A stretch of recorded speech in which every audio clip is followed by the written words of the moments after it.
Hello there, dear friends, and welcome once again to the Relaxed Fantasy Review. Today, we're continuing our series in the New Player's Handbook, talking about the classes. While many people love to talk about the species they choose, the tieflings, the Goliaths, the elves, and the dwarves make wonderful stories to tell. And the backgrounds have been improved drastically, giving us our ability scores and our origin feats and making them a crucial part of our character build. Nothing becomes more synonymous for me with D&D characters than their class. Because it turns out that everything at character creation is wonderful and beautiful, but as the game goes on, it's your class that defines how you grow and how you develop as a character. Whether it's your combat abilities, your magic, your special skills, all of them continue to grow as you level, and the class is what drives it. Today we're talking about that oh so favorite class of many, the Bard. The jack of all trades, the musician, the dancer, the performer, who taps into the strings of reality and the weave, channeling their magic through their performance, wielding their weapons and their armor, and showing the world that, in fact, it is sometimes the most bright and fabulous stars that can burn the brightest. But mechanically, how have they changed? Because bards have always been a thing. They've been a thing ever since 2014, the first player's handbook, and they're here again, as are all the classes. But how has it shifted? We're going to go into the details of the bard class, and we're not going to talk about subclasses or spell lists. We're talking about core class features here. And we'll get into the details in just a moment. Before we do, though, I'd like to let you know, Relax Fantasy Review has memberships. For just $1 a month, you can support me here on YouTube and get a couple benefits. First, you get a little badge next to your name in the comments, letting folks know that you're a supporter. But also you get early access to my videos. I upload videos Monday, Wednesday, and Friday, and I upload them a day early for members only. If that interests you, you can click the join button. It's just down there next to the subscribe button. I'd love to see you in the comments with your member badges. And if it doesn't interest you, that's totally fine too. Just watching the video, liking, subscribing to the channel, these are all wonderful ways to support me. I really appreciate you being here and watching my content, so thank you for supporting me on YouTube. The Bard starts off at level 1 with a lot of stuff to talk about. First of all, they have a D8 hit die. This means that at level 1, they get 8 plus their Constitution modifier and hit points. It depends on whether you consider that's good or bad. Depends on the rest of your party.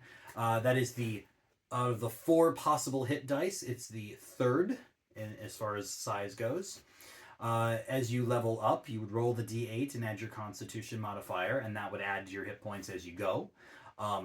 It doesn't make you very tanky. You're not super strong, but it's better than some other spellcasters. So I'm going to give it 8 out of 10. Your saving throw proficiencies are Dexterity and Charisma. Now, Charisma, little niche. There's a lot to do with like charm and mind control effects that can resist. Dexterity, on the other hand, very handy. To be able to dodge fireballs and dodge traps often requires dex saves, and it is one of the most common saving throws in the game, so to have proficiency in it is solid. I give them 10 out of 10 and 8 out of 10, respectively. Your skills. Now, bards have the unique ability, they can choose 3 skills, and they can choose from any skills in the whole game. From the list of 18, they can pick their favorite 3. There is no predetermined list here. That's pretty cool. No other class can do that. There are some that get more than 3, but the fact that they can choose 3 of literally all of them, any intelligence or wisdom-based skill, charisma, dex, strength, it's all there. Whatever you want your bard to be good at, you can get a proficiency in it, pretty much. So yeah, I'm going to give that 9 out of 10 for being one of the best skill builds. You also are proficient in simple weapons only. Simple weapons is not a terrible thing. I mean, you've got yourself, short bows and light crossbows. You've got yourself the clubs and the daggers and the war picks and the great clubs. Like, there's options here. Most bards that I know would just grab some daggers and maybe a crossbow and call it good. But then again, most bards don't use their weapons most of the time. They're casters, which we'll get to in a sec. Simple weapons, I give 7 out of 10. You're limited in your options, but you've got a few. You also are proficient in 3 instruments of your choice. That's your tool proficiencies, which doesn't really do anything. Instruments are roleplay items. They don't have any real mechanical benefit in the game. I mean, they're fun. You know, you can definitely roleplay with these things, but mechanically, they don't give you a boost to performance checks or give you a boost to persuasion or any charisma stuff. You use them as a spellcasting focus, which again we'll get to. But yeah, this is kind of a very meh thing, and I give it 5 out of 10. You know, you only need 1 instrument and you've got 3. Cool. And then your armor proficiency is light only. No medium, no shields, none of that. So you're strapping on studded leather pretty much and calling it good.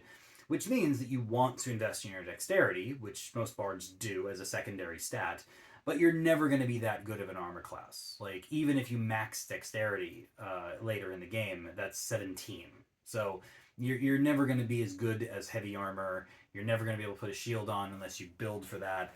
So again, I'm going to say, not awful. You have some armor, which is nice, but I'm giving it 7 out of 10. Then you get your Bardic Inspiration. This is a system which allows you to grant dice. You basically start with a d6, they go up as the game continues, and you get a number of them equal to your Charisma modifier every day, so they reset on a long rest.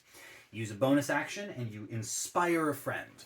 Anytime in the next hour, if that friend fails one of their d20 tests, an attack, an ability, or a saving throw, they can roll that d6 and add it to the check, potentially turning it into a success.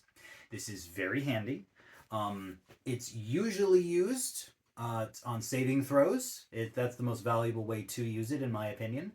But the fact that they last an hour means that your companion doesn't have to use it like the very first time, or else they waste it. They've got a lot of time to think about it.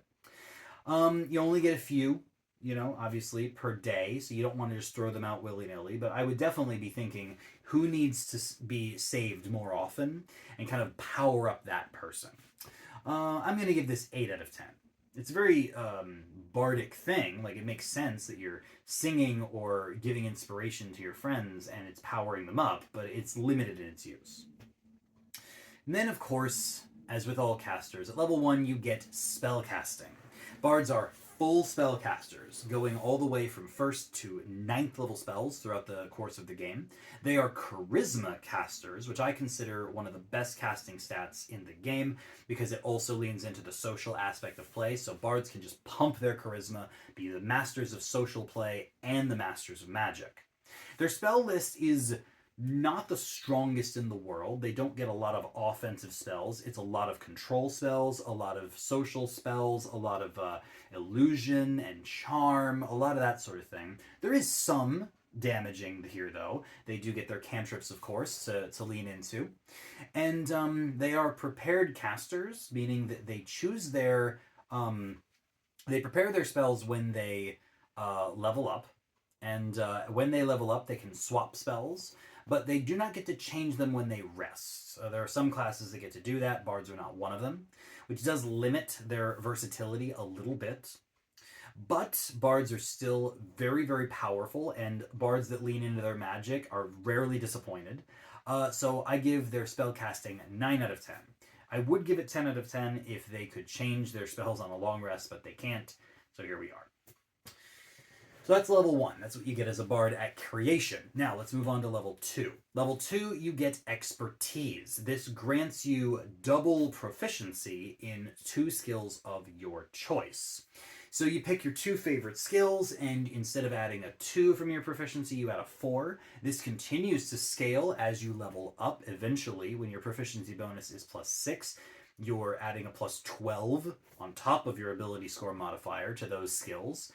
Very, very potent. One of the best ways to buff skills in the game. Grab a charisma-based skill and then perception or stealth or something like that, and you will be off to the races. You will be happy. Expertise is 10 out of 10. But then interestingly enough, you get another feature here that boosts your skills, Jack of all trades. For any skill you are not proficient in, you can add half of your proficiency bonus to it. So you took perception and stealth and persuasion and performance, and you got some stuff from your background and you're doing good stuff here. And then you're like, well, what about your intelligence-based skills? Arcana, history, nature. What about medicine? What about survival? A lot of skills come up in D&D. And this says, well, here's a point to add in for now, just to make it a little bit better. Any skill that you might have a -1 in because you have dumped that stat, now it's just a 0, and that's not bad. And as your proficiency bonus goes up, like once it gets to 4 in the mid-game, now you're adding a +2 to all the skills you're not proficient in. It's a good feature. Of course, most of the time, the skills you want to be good in are the ones you've picked, and Jack of all trades doesn't affect those. It affects the ones you haven't chosen. So I'm not going to say it's anti-synergistic, because it isn't. It boosts things that don't get boosts and doesn't hurt the things that have them. But as a character, you're building your bard to be something specific. You want your bard to be a caster, a martial character, a performer. You want them to do something. Jack of all trades just rounds you out a little bit. And doesn't benefit the stuff you've chosen at all, really. Fine, though. Rounding out characters is a good thing. It's not really optimal in D&D, but it's nice. And it's going to come in handy when that extra point or 2 or 3 in the late game save you on an ability check that you otherwise wouldn't have had any shot of making because you have like a -1 to your stat. This just gives you a tiny bit of an edge. I give it 8 out of 10. Level 3, bards get their subclass, but we're not talking about subclasses in this video. And then they get feats at the regular levels, level 4 and on. So let's skip on to level 5, Font of Inspiration. This says that your bardic inspiration, instead of coming back on a long rest, instead come back on a short rest. This means you can hand out bardic inspiration points with impunity. Every combat, you can hand out 2 or 3. Once you've maxed out your charisma, you've got 5 bardic inspiration points. Hand out 2 or 3, and then even if you have a second combat, you've still got 1 or 2 left. You're using a lot of the time. You use inspiration points for your subclass features. So getting short rests is going to be really helpful for you after this. But yeah, I think this definitely takes bardic inspiration from something you can use occasionally to something you can use all the time. And it makes it so you want to use it all the time. So I give this 9 out of 10. It definitely takes it to the next level. Also, at this level, they scale to a D8 instead of a D6. So yeah, you're definitely getting a lot from this particular spot in the game. Next, we'll move to level 7, where you have Counter Charm. I don't want to compare the old bard to the new bard, but I will say that the 2014 bard, this was almost a useless feature. It has been completely reworked. Now, in the 2024 bard, Counter Charm works as such. When a creature within 30 feet of you fails a saving throw against fear or charm, you can use your reaction to allow them to re-roll that saving throw at advantage. So Dragon uses its big fear effect. Half the party saves, half the party doesn't. You pick a key party member who really doesn't want to be afraid. You're like, hey, roll 2 more d20 and take the highest one. Re-rolling with advantage makes them much more likely to succeed. And there is no limit to how many times you can do this. It just takes your reaction. So you can't reaction cast a spell or make an opportunity attack. But you can do this every round, in theory. Not that charm and fear effects are going to come up every round, but they might in some situations. Fighting undead, fighting aberrations, fighting fae. These are creatures that like to use charm and fear. So this is a very, very handy buff. You combine this with like a paladin's aura of protection, and your party's going to be basically immune to everything. Charm and fear related. I love this feature, and I give it 9 out of 10. Not perfect, because it's not going to come up for all the time, but when it does, you're going to feel like an absolute beast supporting your allies. All right, let's jump to level 10. Level 10 grants you Magical Secrets. Magical Secrets says that From now on, when you gain your spells, this includes at level 10 when you get magical secrets, you can still pull any spell you want from the Bard spell list. You can also pull spells from the Cleric list, from the Druid list, and from the Wizard list. That's right. You can actually now have 4 different spell lists to pull stuff from. All of a sudden, your spell list, which is relatively restricted to charm and illusion type and control type effects, has just opened the floodgates. Now, you can swap one of your first level spells for shield or mage armor from the wizard. You can grab healing word or bless from the cleric. You can grab fairy fire or fog cloud. You can grab find familiar. And you can grab some other stuff. Fireball, counterspell, heal, mass healing word. There's polymorph, of course, but I think bards get that anyway. The point is, there's so many spells in the game, and bards have somewhat of a limited choice, and this just says, not anymore. You now have 4 spell lists to choose from, and this is the moment when so many builds just explode, because now you've got such vast choices. This is one of the best moments to be a bard. If you make it to level 10, you now feel like you can do anything with your magic. And I think this is worth a high ranking 10 out of 10. This is one of the best features that any class in the game gets. Opening up their magic from very, very specific builds to anything you want it to be. Now, no, you can't take stuff from the Paladin and the Ranger. You can't steal Warlock spells. You're still limited. But the Wizard has one of the biggest spell lists in the whole game. Their arcane magic is wild. Druids have very unique powers. I mean, you're going to get Moonbeam from there, holy crap. And Clerics have the smorgasbord of healing and support spells, even more than the Bard. This is 10 out of 10, no questions asked. And you continue to do it as you go on in levels. Swapping spells as you level up, adding more, it's just perfect. Then that's the last feature the Bard gets all the way until level 18. You're getting, more spells and subclass features up after this. At level 18, you get Superior Inspiration. This says that if you roll initiative and you have less than 2 inspiration points, you go up to 2. So if you have 0 or 1, you have 2 now. This basically means that if you haven't gotten a short rest in a while and you're tapped on inspiration, another fight kicks in, you've got 1 for yourself for whatever feature you want it for in your subclass, and 1 for your ally who really needs it. By this point, they're a D12, I think, and they're, a really, really handy thing to have.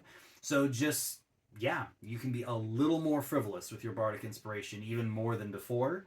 Great. 9 out of 10 for that. Finally, the level 20 capstone, Words of Creation. You are granted 2 more spells, which do not count against your spells known, and they're always prepared for you. Power Word Heal and Power Word Kill.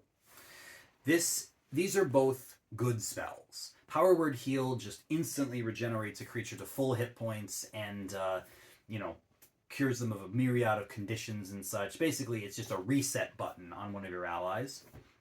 And Power Word Kill, if a creature has less than 100 hit points, they instantly die.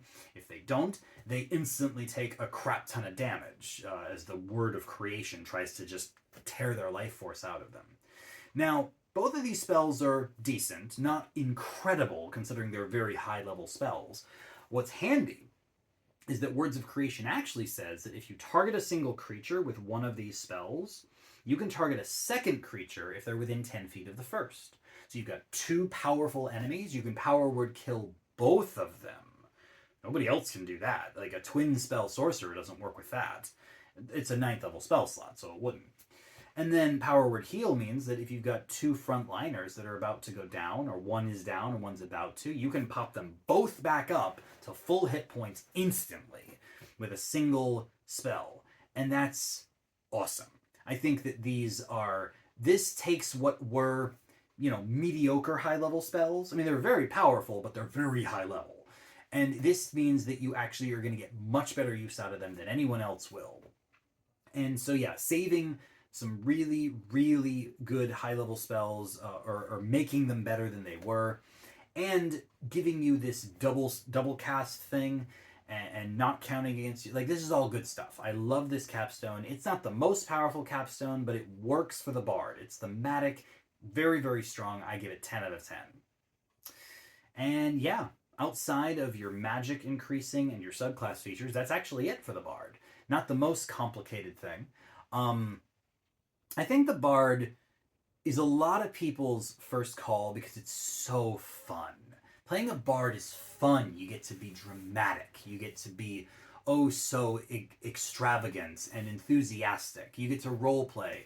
It's they are the masters of social manipulation, being charisma casters with expertise in their skills.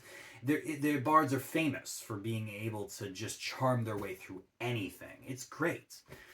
And their casting is enhanced by magical secrets. They're not the strongest characters in the game, though. They definitely don't work on the front line, given their low hit points and low armor. Their weapon proficiencies are lacking, unless their subclass plays into them. And their magic, up until level 10, actually isn't super offensive focused.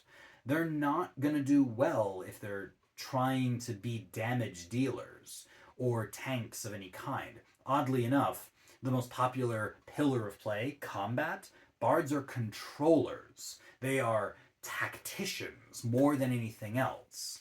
So while they may be incredibly fun to play, they actually aren't good at everything. At least until the second half, when they get magical secrets and can basically do anything after that. I think bards are 9 out of 10. They are not perfect. They have a lot of flaws and a lot of things that don't quite work to the point where you can just do whatever you want with them. But their magic and their mid-game push towards magical secrets definitely takes them out of the kind of 8 out of 10 realm and pushes them into 9 out of 10, where I think they don't deserve to be, you know, in the lower tiers of, like, this is one of the bottom half classes. They're incredible at what they're good at doing. They do social manipulation and magic better than anyone in the game, pretty much. And they needed weaknesses. They needed to not be perfect, because we don't want classes to be perfect, because then you're not going to want to play anything else.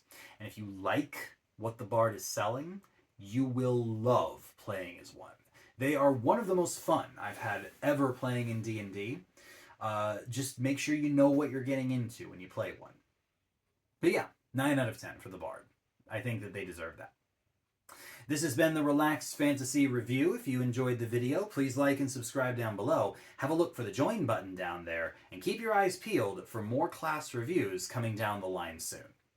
Have a good one, my friends.